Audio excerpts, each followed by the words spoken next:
Assalamualaikum dan salam sejahtera. Anda bersama saya Zulfitri Yusof dalam You Wartawan. Anda juga adalah wartawan. Sepanjang minggu ini saya pasti perkara yang menjadi perdebatan ataupun menjadi perbualan hangat ialah mengenai kenaikan harga minyak RON 95 sebanyak 20 sen dan juga seterusnya RON 97 pada 15 sen selepas itu, dan ini mencetuskan pelbagai reaksi daripada masyarakat.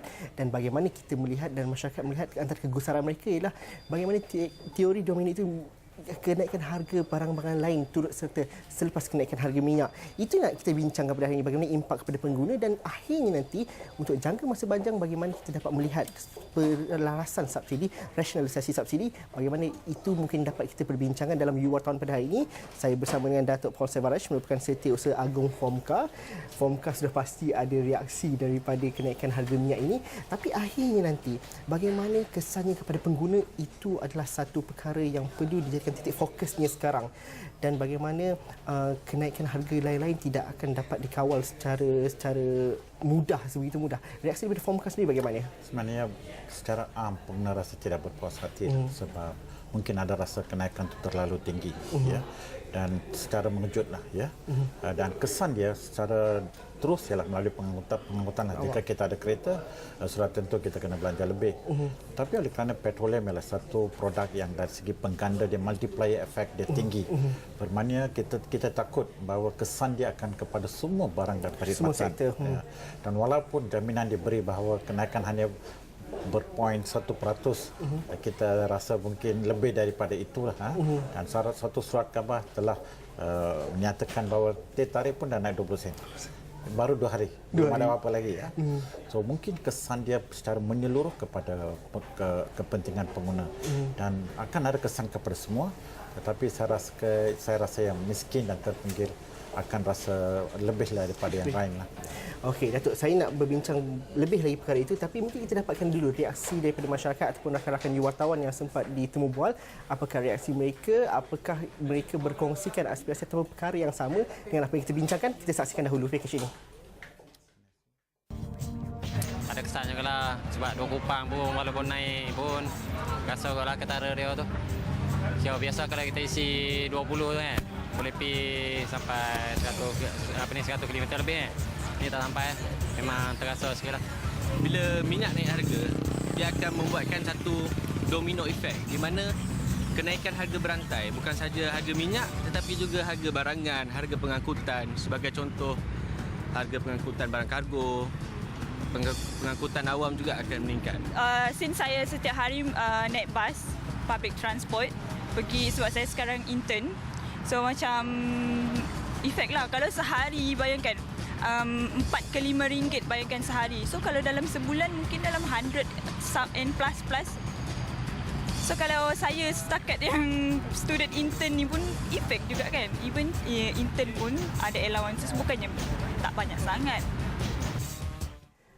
Terima kasih saudara Nurida dan juga rakan-rakan yang lain. Saya pasti selepas naiknya harga 20 sen itu masing-masing membuat pengiraan mereka sendiri bagaimana perbelanjaan baru mereka sepanjang bulan. Dan Datuk, kalau kita bercerita mengenai kenaikan harga minyak, mungkin ramai yang mencari solusi bahawa perlunya sistem pengangkutan awam yang baik untuk mengurangkan beban. Dalam aspek mengurangkan beban kepada masyarakat, kepada rakyat ini, seperti ini bukan proses pertama kenaikan harga minyak. Jadi sepanjang bagaimana kita melihat bahawa perlunya satu mekanisme yang jelas setiap kali adanya kenaikan harga minyak dan sebagainya, kita bersedia dan masyarakat tidak teragak ataupun wujudnya suasana panik dengan kenaikan harga dan sebagainya. Bagaimana perkara ini boleh dilakukan, sepatutnya dilakukan di Malaysia? Sebenarnya rasionalisasi cara jangka panjang yang baik untuk kurangkan kebergantungan kepada subsidi kerajaan. Tetapi dari segi akses masyarakat kepada keperluan asas, kita pernah dijanji pada masa dulu sebagai contohnya bahawa dengan kenaikan petrol, kita akan wujudkan satu sistem pengangkutan yang baik. Macam Cik Nurida kata, ini belum lagi harga naik. Sekarang dah operator bas dan minta untuk kenaikan lagi ya. Tetapi jika pengangkutan awam diurus dengan baik dan sesuatu yang boleh percaya, reliable, pengguna walaupun ada kenaikan harga, dia ada pilihan. Dia kata, okey, saya tinggalkan kereta di rumah, dari sekarang saya akan pergi dengan bas atau sebagainya. Dengan itu dia sebenarnya boleh mengurangkan perbelanjaan.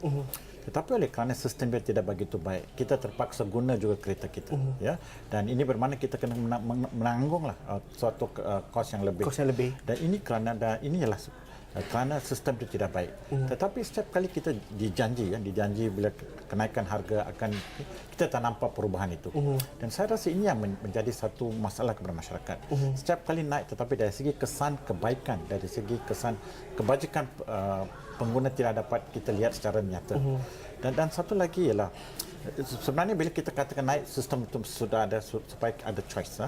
Satu lagi, kita tak nampak sesuatu tindakan yang tegas terhadap orang yang miskin. Bukan soal BRIM lah. BRIM ni sekali, bila kerajaan nak bagi sekali lagi dia bagi, itu bukan satu yang mampan lah. Sebenarnya dari segi masyarakat miskin khususnya harus ada satu jaringan keselamatan sosial yang komprehensif. Bermakna kita telah kenal pasti siapa itu miskin.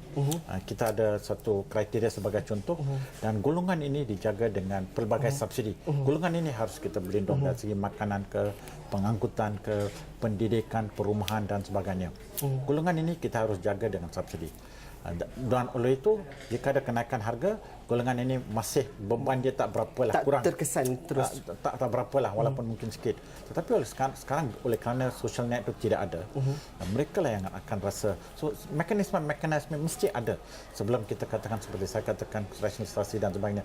Jika tidak, golongan tertentu khususnya golongan miskin akan rasa kesan yang agak berat lah. Datuk, seperti mungkin kita dapat fahami bagaimana kita dapat bagi rakyat kebanyakannya boleh memahami rasionalisasi subsidi ini. Bagaimana time frame ini satu perkara, bagaimana strukturnya yang kita nampak untuk di masa akan datang, bagaimanakah bentuknya, dan bagaimana kita dapat cerita juga bagaimana mekanisme itu untuk membantu ataupun mengurangkan bebanan khususnya bagi masyarakat yang miskin kononnya, dan bagaimana dalam aspek itu bentuk-bentuk bantuan yang lebih menyeluruh, yang lebih sustain untuk masyarakat yang ada fokusnya. Itu mungkin kita bincangkan selepas ini, Datuk. Kita dengar dulu rakan-rakan kita daripada Facebook You Wartawan yang berkongsikan pandangan mereka, dan kita berhenti lihat seketika. Kita jumpa lagi selepas itu.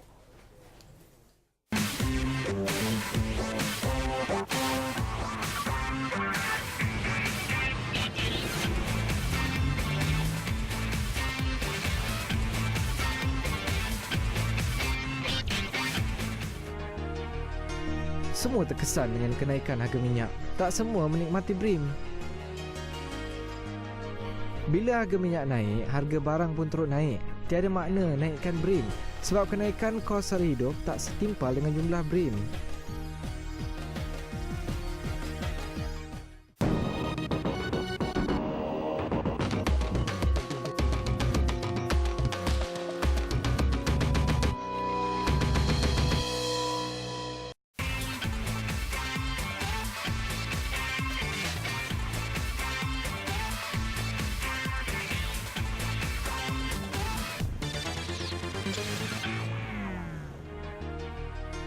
Melampau kenaikan tersebut, yang terasa golongan berpendapatan rendah dan sederhana.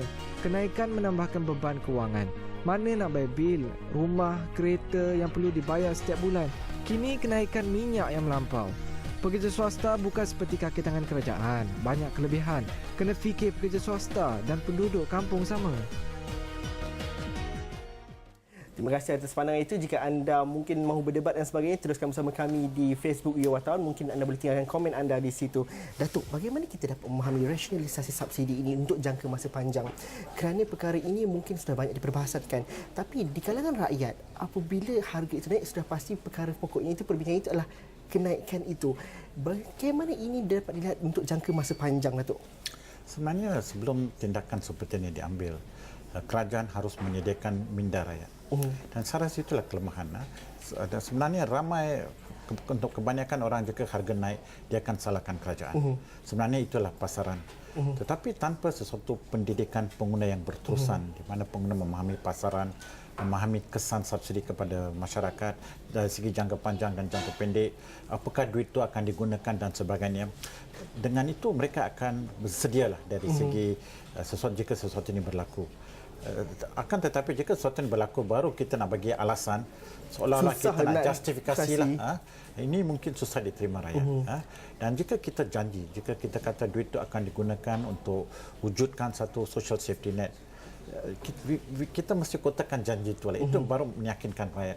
Next time jika kita katakan kita masih nak rasionalisasi lagi dan harga akan naik, rakyat akan rasa yakin Kalau duit yang lebih yang dia belanja mungkin rasa terasa, tetapi ada impact dari segi kebaikan diri mereka. Berdasarkan engagement ataupun reaksi daripada masyarakat yang mungkin Formcast ni lihat daripada mungkin aduan pengguna dan sebagainya, bagaimana kita menilai kefahaman masyarakat tentang rasionalisasi subsidi dan bagaimana sebenarnya kita sebenarnya adakah maklumat bagaimana yang diperlukan oleh mereka untuk memahami situasi ini secara menyeluruh, bukan saja pada ketika itu saja tapi secara menyeluruh untuk jangka masa panjang.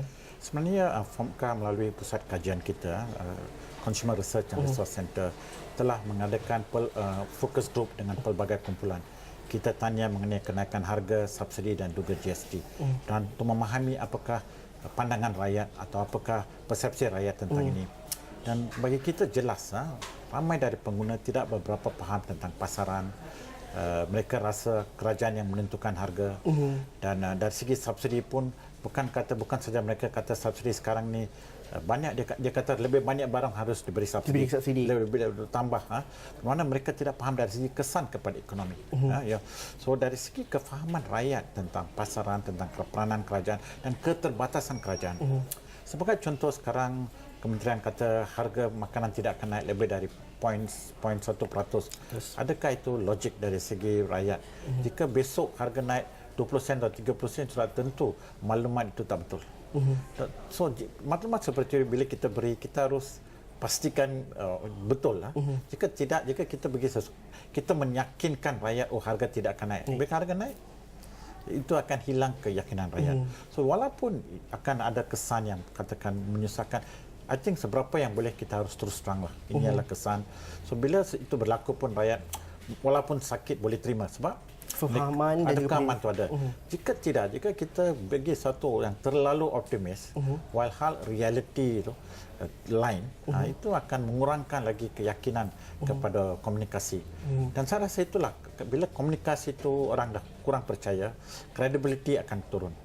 Lain kali jika kita buat sesuatu yang baik untuk negara, tetapi dari segi jangka panjang ataupun dari segi jangka pendek akan menyusahkan rakyat, orang percaya itu susah sikit. Dan bagaimana sikit sebanyak cara komunikasi itu mungkin boleh diubah dan dapat disampaikan terus kepada masyarakat. Dan bagaimana peran Formca dalam aspek ini, Datuk? Nah, saya rasa macam saya katakan kerajaan tidak memberi sumber yang cukup untuk ataupun resource yang cukup. Rakyat mahukan perkara sumber. Mungkin rakyat tidak faham. Rakyat tidak kata dia perlukan pendidikan pengguna. Tetapi dari segi perubahan di dalam masyarakat. Kita tahu sekarang dunia ini begitu menentu. Banyak dan kesan jangka panjang, bukan saja dari segi petrol, dari segi makanan. Semua tak mungkin rendah macam dulu lagi lah. Dan kemungkinan besar. Ini realiti baru. Kemungkinan besar akan naik.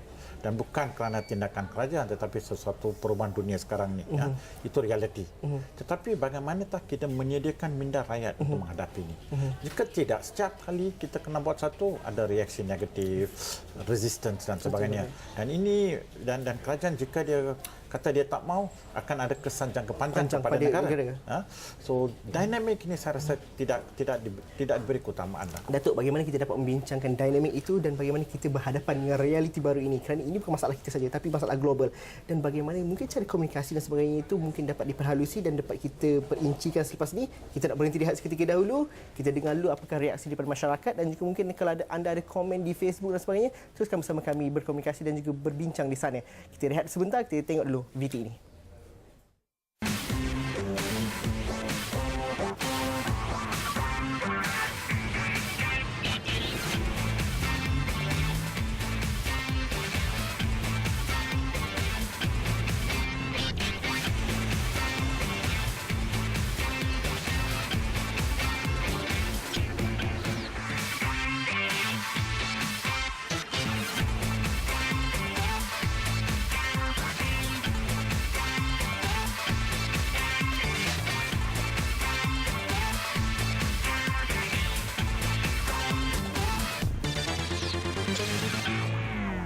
Kalau untuk orang miskin. Tapi yang sederhana ni macam mana? Macam kita sektor swasta. Swasta kita gaji kita macam tu juga. Tapi kalau dia kata untuk orang miskin, memang betul orang miskin dapat. Tapi yang orang sederhana ni macam mana sara hidup dia? Benda ni sebenarnya subsidi ni memang untuk rakyat. Tapi saya tak nampak lagi subsidi yang mana dia nak bagi pada kita. Pasal saya tengok masih sama, harga barang pun lagi naik, bawang naik, segala-galanya naik lah.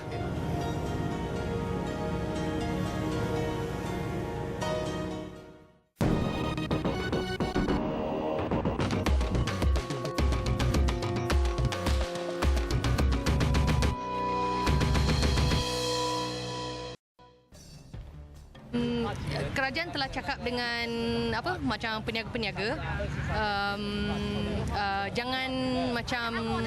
jangan naikkan harga apa-apa mendadak ke apa-apalah. Untuk mereka tu sama ada mereka ikut nasihat kerajaan ke tidak tu kita belum tahu lagi. Contoh, BRIM tu kita kena ingat, BRIM tu hanya one off. Dan minyak naik juga.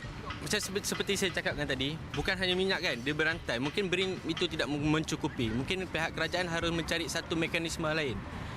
Bagaimana untuk menjaga kebajikan rakyat-rakyat yang di kelas bawahan. 20 sen minyak naik, semua akan naik. Tol akan naik. Semua tambang bas pun akan naik. Itu akan susahkan rakyat biasa. Orang yang kaya-kaya mereka tak ada rasa apa pun. Kami yang akan rasa. Okey, itu di antara komen yang dihantarkan ataupun diluahkan oleh masyarakat di luar sana. Datuk, kalau dikatakan tadi mekanisme, perlunya kerajaan melihat mekanisme untuk melihat kebajikan rakyat termiskin. Tapi dalam aspek yang sama, tadi sebelum kita bermula tadi pun Datuk mengatakan bahawa termiskin adalah satu perkara yang mungkin boleh diselesaikan ataupun dapat dilihat secara menyeluruh. Tapi dalam aspek negara kita sekarang, masyarakat yang berada di pertengahan itu adalah kelompok yang terbesar dan mereka ini cukup mendesak sekali. Dan bagaimana kita dapat mengimbangi kedua-duanya dan cari penyelesaian yang menyeluruh bagi kedua-duanya. Kalau kita mulakan dengan masyarakat kelas pertengahan itu, bagaimana Datuk? Sebenarnya bila kita kata kelas miskin, sudah tentu kita ada mekanisme. Tetapi kelas pertengahan akan bergantung kepada pasaran. Ya? Dan sering kalilah yang akan merasa impact. Jika ada sebagai contoh, jika ada social safety net, mereka akan dilindungi dalam sistem tadi. Tapi mereka yang atas social safety net, iaitu middle class, lower middle class dan kelas pertengahan, mereka akan merasakan impact yang maksimum lah. Dan untuk mereka itu harus ada apa yang kita katakan sebagai perubahan dari segi struktur. Perubahan struktur bermakna jika ada pengangkutan awam, bermakna sekarang dia boleh kurangkan penggunaan kereta dan gunakan pengangkutan awam untuk pilihan itu sentiasa ada. Yang kedua, kerajaan telah lama mengatakan tentang pembelian rumah yang boleh mampu oleh rakyat, mampu beli. Itu adalah satu struktur bermakna sekarang kerajaan intervene di dalam pasaran dan mewujudkan untuk middle class. Jika orang kata miskin, mungkin ada PPRT boleh sediakan oleh DBKL, kerajaan perumahan. Tapi untuk middle class, jika dia bergantung dengan pasaran, tak mampu. Ya. So itulah peranan kerajaan dari segi struktur penyediaan perumahan. Yang ketiga ialah makanan. Kita merasa di dalam struktur makanan sekarang masih ada sistem-sistem yang tidak apa yang kita kata kompetitif. Ada manipulasi harga dan sebagainya.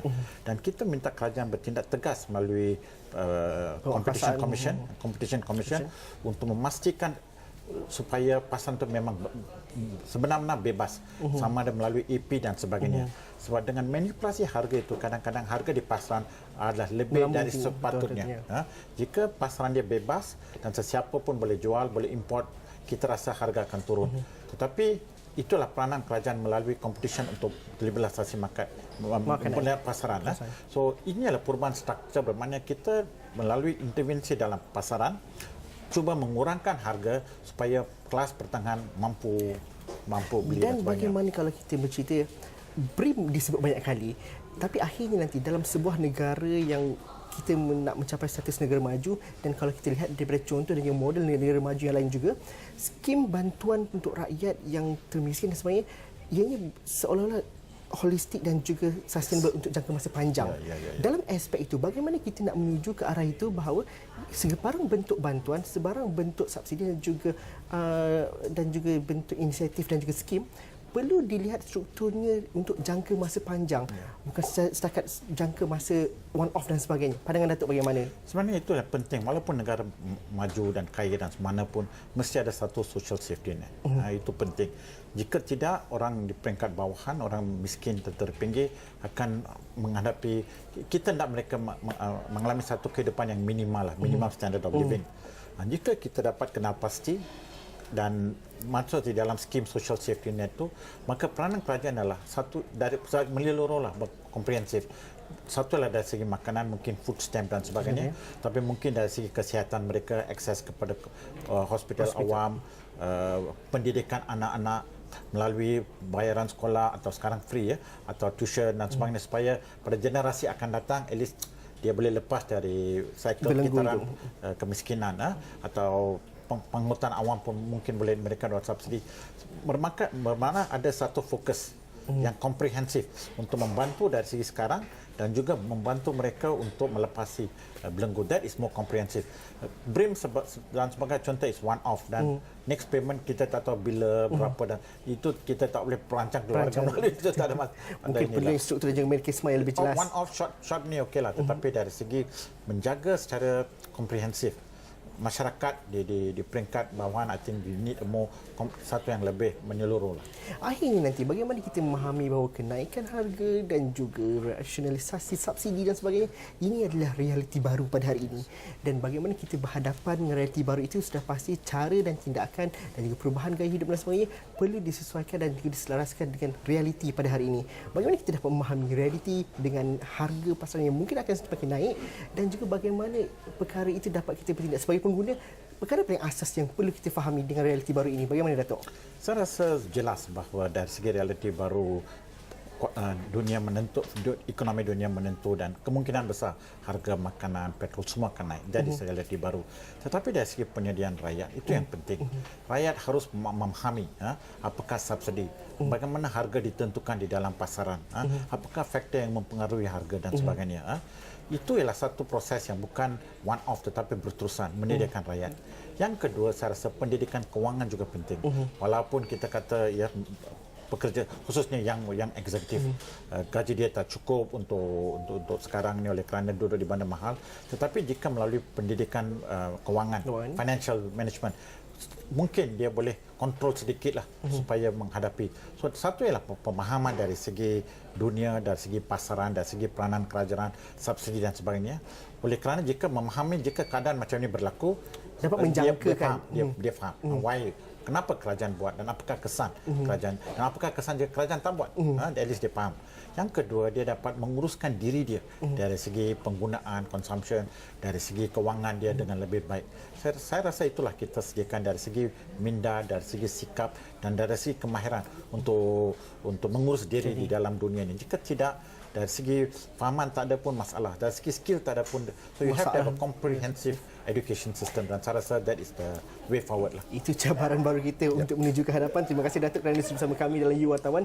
Terima kasih juga kepada anda. Pastikan ataupun teruskan perdebatan anda di Facebook You Wartawan. Boleh hantarkan komen di situ yang rasional dan kita jumpa lagi pada minggu hadapan di lain kesempatan dan pada tarikh yang sama, pada hari yang sama dan waktu yang sama. Jumpa minggu depan. Assalamualaikum dan salam sejahtera.